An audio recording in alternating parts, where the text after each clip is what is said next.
So how to show password from the QR code?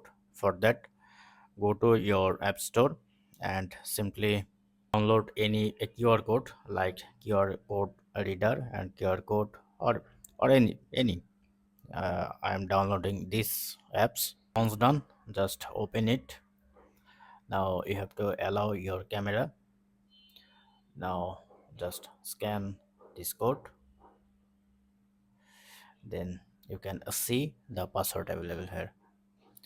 So that's it. And if you don't know how to create this kind of QR code, then just go back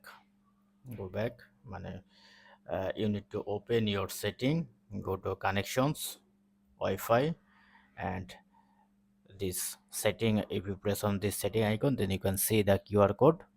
Now you are able to create this kind of QR code. You can save this image for previous use, or you are able to share via social media as well.